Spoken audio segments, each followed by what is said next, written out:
à vous si vous venez de nous rejoindre en direct du salon WeTech Côte d'Opale. On va aborder cette nouvelle conférence qui s'agit de la transformation numérique de la théorie à la pratique. Et pour en parler à mes côtés, Gaël Debanne, vous êtes conseiller en transformation digitale et administrateur d'une société de services informatiques et vous êtes aussi vacataire à l'Université du Littoral. Bonjour et bienvenue.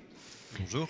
Éric Manouvrier, vous êtes responsable digital industriel de Valeo pour les sites qui produisent des moteurs électriques et aussi un expert en data. Bonjour et bienvenue.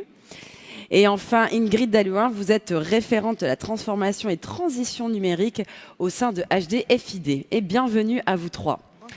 Alors, on va parler ensemble de la transformation numérique de la théorie à la pratique. On en parle depuis 2 jours, mais concrètement, par quoi on commence quand on a envie de se transformer, de se digitaliser? Je me retourne vers vous, Gaël. Par quoi on commence? Qu'est-ce qu'il faut amorcer? C'est une bonne question. On ne sait pas par quel bout le prendre, effectivement. Et quand j'accompagne les entreprises, notamment les chefs d'entreprise qui ont cette réflexion-là, je leur fais tout d'abord un état de l'art pour leur faire comprendre ce que c'est avant de pouvoir se mettre concrètement et pratiquement dans leurs conditions d'entreprise.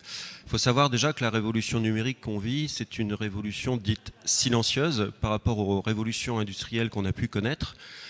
Puisque si on s'amusait à faire un micro-trottoir et qu'on interrogeait les gens en disant pour vous c'est quoi une révolution industrielle, on aurait très vite les mêmes réponses de type une usine, des ouvriers, de l'énergie éventuellement nouveau, puisqu'on est passé de la vapeur à l'essence, l'électricité, etc. Il y a une méconnaissance de la palette des produits numériques. Voilà, mais on pose la question qu'est-ce que c'est une révolution numérique en micro-trottoir? Je suis persuadé qu'on aurait très peu de réponses, ou en tout cas des réponses à côté de la plaque de type c'est Google, c'est Microsoft, c'est un site web. Enfin, les réponses ne seraient pas vraiment cohérentes par rapport à ce qu'on vit aujourd'hui. Donc effectivement, se transformer, c'est comprendre tout d'abord de quoi on parle. Et aujourd'hui, quand on parle de révolution numérique, on parle d'une révolution silencieuse, puisqu'elle concerne essentiellement les données. Et les données, ce n'est pas palpable. Alors effectivement, on peut se dire que par rapport à ces transformations, il y a une phase visible qui est le web. Et depuis des années, beaucoup d'entreprises ont bien évidemment un site web, voire un site e-commerce, avec moult versions parfois pour beaucoup d'entre eux, mais ce n'est qu'une phase visible. En fin de compte, la transformation numérique, elle est avant tout un changement de modèle économique. C'est-à-dire qu'aujourd'hui, les entreprises doivent réfléchir en service. Tout type d'activité est concerné par cela. C'est-à-dire que si on prend l'exemple par exemple d'une banque, au-delà de son métier traditionnel, elle va pouvoir proposer un panel de services très élargi et en cela, elle fait elle-même sa propre transformation digitale. C'est ça le fondement. Toutes les activités des entreprises sont concernées et tous les services au sein d'une entreprise peuvent être concernés. Tout à fait. Aujourd'hui, les entreprises réfléchissent et sont orientées vers le service client et doivent apporter des services complémentaires par rapport à leurs activités traditionnelles. Et c'est en cela qu'une entreprise se transforme. Par rapport à cela, la première chose qu'on fait de manière pratique, c'est qu'on va s'attacher à regarder la donnée d'une entreprise. Quand j'interroge les chefs d'entreprise, je leur dis écoutez, elles sont où vos données? Et souvent, elles sont éparses. Et la première mission pratique pour un chef d'entreprise, c'est de pouvoir centraliser sa donnée, puisqu'on dit dans notre métier que la donnée, c'est véritablement le carburant de la transformation numérique. C'est ça parce qu'on a un expert en data avec nous, je pense qu'il corroborera ce que vous dites. Non. Je confirme, effectivement, on parle de continuité digitale. Aujourd'hui, dans les grands groupes, en fait, ce qu'on cherche à avoir, nous, c'est cette continuité depuis la conception, la production, la qualité, la logistique, les clients, les fournisseurs. Et puis, bien sûr, pour toute la partie traitement de la data, on va faire appel à l'intelligence artificielle pour justement tirer de la valeur des data. Et c'est là où est cette révolution. En fait, jusqu'à maintenant, on était plutôt à connecter les machines. L'étape d'après, c'est qu'est-ce qu'on fait de ces datas. Et là, on est vraiment sur une source d'enrichissement en termes de valeur, de sens au travail, parce qu'on va pouvoir utiliser notamment la data pour réduire la consommation énergétique, des choses très concrètes qui donnent du sens au travail. On en revient à la transition numérique en passant par des outils numériques. Au-delà de l'aspect industriel, c'est qu'on peut vraiment gagner en efficacité, en performance et limiter l'impact sur l'environnement. Vous avez tout compris. Effectivement, quand un chef d'entreprise réfléchit et repense sa stratégie pour dire je vais plutôt m'orienter avec des services additionnels en termes de services, il se transforme. Et effectivement, il va mettre la data de manière centralisée dans son entreprise tout en changeant, en alignant son organisation et ses compétences. C'est pour cette raison qu'en 2023, on verra beaucoup plus de problématiques qui sont liées à l'attrition de nouveaux collaborateurs, de collaborateurs qui ont des compétences complémentaires. Est-ce que vous pouvez rappeler, pour ceux qui nous regardent, ce qu'est l'attrition? J'en avais parlé hier, oui. Mais... Ah, c'est un beau mot. ça concerne les jeunes qui sont dans la salle. L'attrition, c'est, et je regarde les jeunes là-bas, c'est comment vous attirer. Comment vous faire venir dans nos entreprises. Comment vous faire venir. Vous êtes la génération où on doit faire de l'attrition. C'est le nouveau terme. Exactement. Et ça, la gestion des compétences est au cœur des réflexions des chefs d'entreprise pour accompagner justement ce mouvement et pour les aider. Ça va être crucial. La donnée, comme je le disais tout à l'heure et comme le disait tout à l'heure monsieur, c'est effectivement Eric, c'est effectivement dans un premier lieu quand j'interviens auprès des entreprises, c'est de m'attacher à centraliser leurs données pour pouvoir les exploiter. Et finalement, comme vous l'avez dit tout à l'heure Eric, le chef d'entreprise, lui, il a un intérêt à cela, c'est d'être plus performant. Et les nouveaux mots que vous verrez apparaître dans les jargons qu'on verra fleurir un peu partout vont être l'attrition et la performance. Ça va être deux thèmes très importants dans une année malheureusement difficile économiquement. Donc in fine, le chef d'entreprise, une fois qu'il a bien appréhendé ces sujets, il va pouvoir repenser à la fin de tout cela ses outils pour les mettre au service de sa stratégie. C'est vraiment en cela qu'une entreprise peut se transformer. Et si je peux juste apporter un point très concret dans les missions que j'effectue, la première chose que je fais avec un chef d'entreprise, c'est de cartographier ses règles de gestion, ses processus. Et si je prends un exemple très concret, c'est de dire par exemple, monsieur, vous êtes un négociant, eh bien je vais regarder comment il achète ses produits, comment il les vend de manière classique, mais en y apportant des services complémentaires pour être plus performant dans sa manière de faire. Ça, c'est du concret. Merci beaucoup Gaël. Je me retourne vers vous maintenant Ingrid parce que vous accompagnez justement ces entreprises qui ont le besoin et l'envie de se numériser, enfin de changer, de faire sa transformation du numérique. Et vous avez plutôt un rôle où vous cadrez, vous insufflez une dynamique, vous amorcez, vous allez voir les équipes, vous construisez le socle pour pouvoir faire cette transformation numérique. Pour résumer, c'est ça. Comment ça se passe concrètement ? Alors moi concrètement, effectivement, quand un dirigeant, le premier contact que j'ai avec le dirigeant, c'est d'abord de bien comprendre, lui, son contexte d'entreprise, ses enjeux et la stratégie qu'il va mettre en place pour son entreprise. Et à partir de ça, effectivement, il est venu sur les salons, il a écouté, il entend en fait la nécessité d'opérer cette transition numérique, mais il est à une posture où il ne sait pas comment, par où démarrer, comment faire, comment utiliser cette transition numérique au bénéfice de son entreprise. Donc moi, le premier temps que je passe avec lui, c'est bien de comprendre ses enjeux, son contexte, sa stratégie, et d'aller identifier les leviers pour lesquels le numérique va avoir une réelle valeur ajoutée, et concrètement de décliner ça en stratégie digitale. Et à partir de cette stratégie digitale, tout l'enjeu par la suite, c'est de décliner, d'acculturer l'entreprise à cette stratégie digitale. C'est-à-dire que ce n'est pas le dirigeant qui va décider tout seul et impulser et dire allez-y, faites. C'est pas son rôle en fait. Une fois qu'il a choisi, voilà, c'est pas son rôle, mais c'est aussi un facteur clé d'échec quand on opère la transition numérique comme ça. Donc il y a vraiment une importance, une fois qu'on a clarifié cette cible, c'est d'aller déjà cadrer une démarche. Donc dedans, on y met aussi quelle méthode on va pouvoir utiliser, à quel rythme, quel tempo. On va donc construire une feuille de route qui est timée aussi dans le temps. Et on ne pourra que continuer que si on identifie cette Dream Team. C'est pour fédérer en fait son entreprise qui travaillera avec lui sur cette transition numérique. Et à partir de là, je les accompagne une fois que c'est identifié pour qu'ils comprennent bien leur rôle et qu'ils comprennent bien la démarche et derrière qu'ils puissent bien la décliner en s'appuyant sur toute l'entreprise. Ensemble, vous définissez un cadre, les postes, qui vont permettre de pouvoir passer à cette transition numérique et vous écrivez. Donc, on fait la table rase de ce qui va se passer et vous écrivez les différents postes à construire pour pouvoir justement enclencher cette transition. Vous mettez le cadre et vous insufflez, le coup de pouce qui va pouvoir permettre à dérouler et avoir les bonnes personnes pour la bonne équipe pour dérouler cette transition numérique. Est-ce que c'est un peu ça?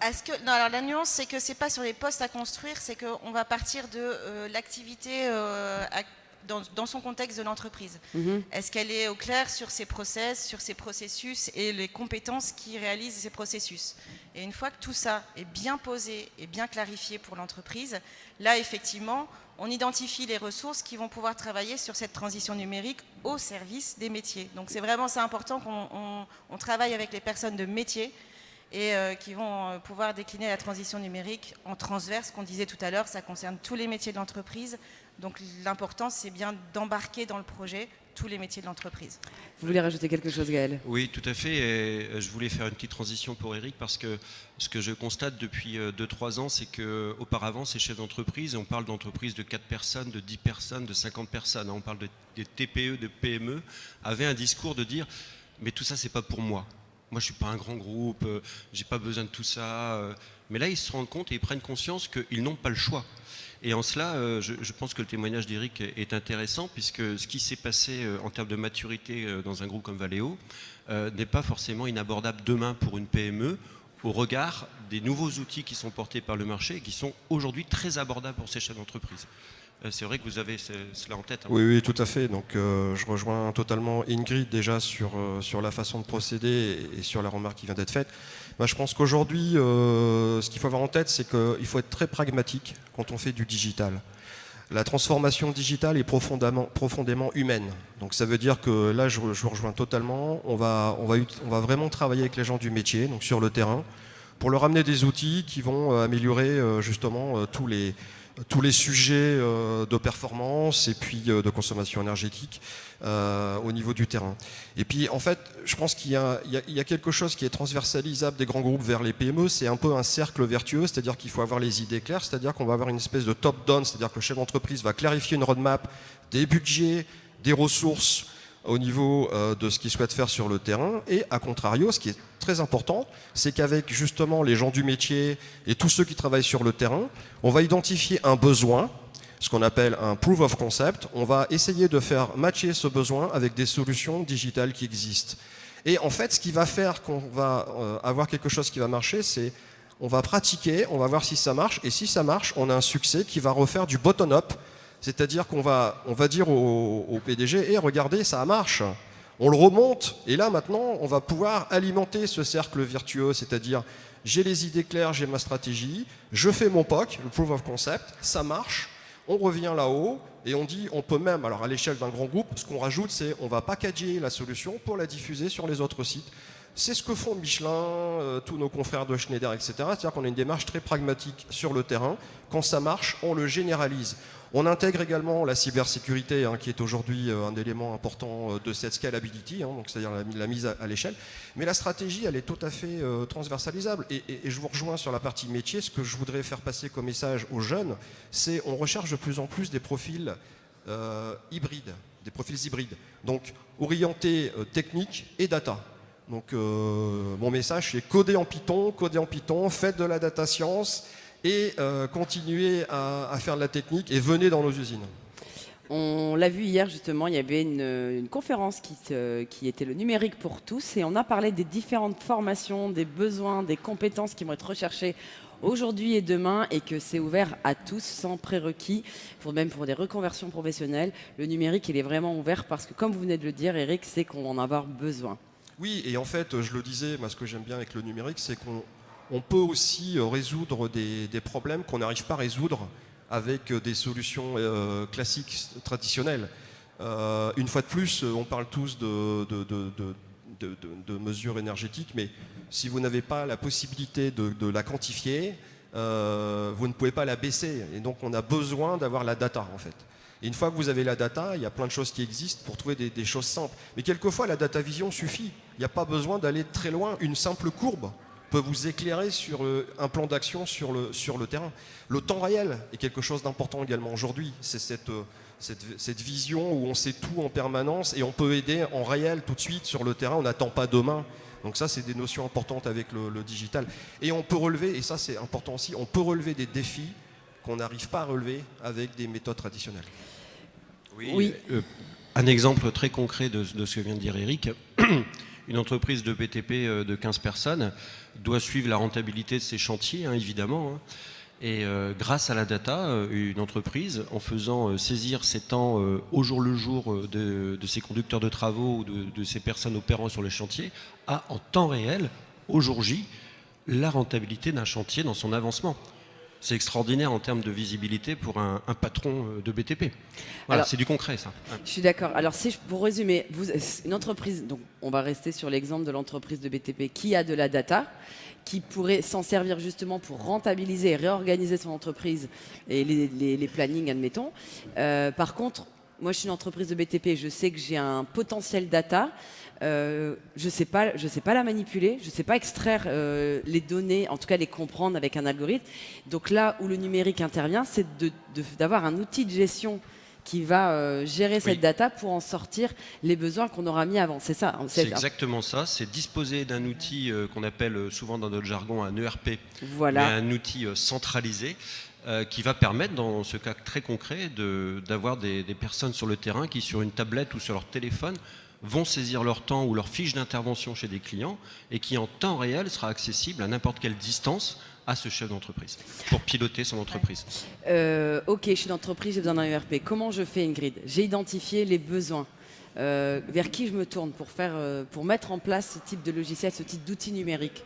Parce que vous accompagnez, vous insufflez, vous apportez une vision sur l'entreprise. Qu'est-ce qui se passe après? En fait, effectivement, moi j'accompagne l'entreprise pour qu'elle soit bien au clair sur ses process. Et comme on disait, sur l'exemple de Gaël, identifier ses besoins aussi. Identifier ses besoins. Et en fait, on peut vite être noyé quand on travaille comme ça sur les processus de l'entreprise parce qu'on peut avoir des besoins qui émergent partout, à tous les domaines. Donc en fait, l'important là, c'est de reprendre de la hauteur à cette étape-là et d'aller pondérer chaque besoin et d'identifier à ce niveau-là, de mettre des caractéristiques qui sont, est-ce que là, mon amélioration, je vais la trouver en améliorant mon processus, en améliorant mes compétences ou en travaillant sur ma data. Et là où on a identifié le travail sur la data, on peut, dans ces cas-là, avoir une démarche claire en disant, voilà, quels sont les gains que je vais chercher par le développement et la mise en place du numérique. Et à partir de là, l'étape suivante, effectivement, c'est d'aller rencontrer des prestataires qui vont accompagner la mise en œuvre de cette partie du numérique. Et HDFiD suggère des prestataires dans la région. Alors effectivement, on a des prestataires qui sont identifiés chez HDFiD. Après, les entreprises aussi amènent les prestataires qu'elles connaissent par elles-mêmes ou qu'elles ont identifiés par leur communication, leurs rencontres, etc. Donc là, effectivement, mais ce qui est très important, c'est d'en rencontrer plusieurs. Oui. Parce qu'il faut toujours aussi avoir les idées et l'accompagnement que va proposer le prestataire, le mode d'accompagnement est aussi très important. À savoir comment il va impliquer les équipes de l'entreprise, à quel niveau, comment il va les faire monter en compétences. On n'est plus dans un modèle où on développe, on paramètre, pouf, on balance l'entreprise et allez-y, débrouillez-vous avec. On est plutôt dans un modèle aujourd'hui où on implique les personnes de l'entreprise dans le développement de leur outil. Donc elles sont formées au fil de l'eau et au moment où on passe en production, ce qu'on appelle dans notre vocabulaire, elles sont déjà formées, elles ont déjà préparé leurs données et du coup elles savent travailler. Et ça va beaucoup plus vite, c'est beaucoup plus performant aujourd'hui comment on fonctionne. Je peux ajouter, il y a la notion d'écosystème, je pense qu'il est important de rappeler. C'est-à-dire que le digital, pour moi, c'est un écosystème. On va intégrer les écoles, justement. Donc on va pouvoir, par exemple, nous, avec Valeo, on vient de terminer une thèse avec l'ULCO, donc c'est des choses concrètes, locales. Donc il y a un écosystème avec les écoles, on travaille beaucoup avec les écoles, on travaille beaucoup avec les centres de recherche, avec les fournisseurs. Donc ça c'est important parce que nous en fait on est grand groupe, on travaille avec beaucoup de PME en fait. Donc on connaît cette problématique-là et on développe beaucoup de choses avec ces PME. Et une fois de plus, ce sont des notions de fidélité, d'engagement sur le long terme où avec les visions claires, on va développer des choses avec elles. Donc en fait on est sur des partenariats de développement et mon message est il faut le faire sur le long terme en fait. Et donc on a cet écosystème-là, il est très riche, on travaille avec l'IMT Nord-Europe, on travaille avec toutes les écoles du coin. Également, on les prend en stage, on les prend en apprentissage sur des problématiques digitales. Et ça, en fait, c'est important parce que c'est le moteur de demain dans nos entreprises. Donc, un chef d'entreprise dans une PME, moi, je l'incite à prendre des apprentis, aller chercher cet écosystème. Il est riche. Il y a évidemment les sources de financement, mais il y a aussi des prestataires. Il y a toute une solution. On parle aussi, j'ai parlé de Python, mais il y a aussi le no-code. Donc, vous avez le SAS, le Service as a Software. Vous avez le PaaS, c'est-à-dire le Platform as a Service, pour ceux qui veulent stocker aussi. Donc, toutes les solutions existent. C'est prêt. L'industrie du futur, c'est tout de suite en fait. Les solutions existent, elles sont en région et elles sont matures, et elles sont locales. Et ceux qui en doutent encore, ils peuvent nous contacter, il n'y a aucun problème, on les aidera. Et vous êtes en train de former la future génération qui sera demain dans vos entreprises, c'est ça? En fait, le message, il est là. Venez dans nos entreprises, on fait du digital. Et j'invite tout le monde à venir nous rejoindre. Et le digital est pour tout le monde. Vous voulez rajouter quelque chose, Gaël? Non, chef d'entreprise, innover pour anticiper, pour être performant. Je pense qu'on n'aura pas le choix sur ces prochaines années. Ok. Ingrid, si je suis une entreprise et que j'ai besoin d'être accompagnée, comment ça se passe? Accompagné par HDFID? Ah bah, il faut nous contacter HDFID et demander effectivement à me rencontrer ou à rencontrer quelqu'un de l'équipe HDFID, concrètement. Et concrètement, on accompagne vraiment, ça c'est vraiment important, on accompagne des entreprises de 10 personnes, même de 5 personnes. J'ai un projet avec une entreprise de 5 personnes, de 10 personnes, de 150, enfin voilà. Donc tout le monde est bienvenu, tout secteur d'activité, bienvenue. Merci beaucoup pour cette intervention. Donc, la transition numérique, la transformation digitale de la pratique, de la théorie à la pratique, on vient de le voir avec vous, avec les experts autour de la table. Donc, plus que jamais, il faut se digitaliser, quel que soit le secteur de l'entreprise, quel que soit le service. Il existe des outils de gestion qui vont performer votre entreprise et surtout vous soulager sur certaines missions, sur certaines tâches qu'on ne soupçonnerait même pas. C'est un peu ça aussi l'idée. Merci à vous, je vous souhaite un très très belle journée, un très bon salon et je vous dis à bientôt, à tout à l'heure pour d'autres conférences.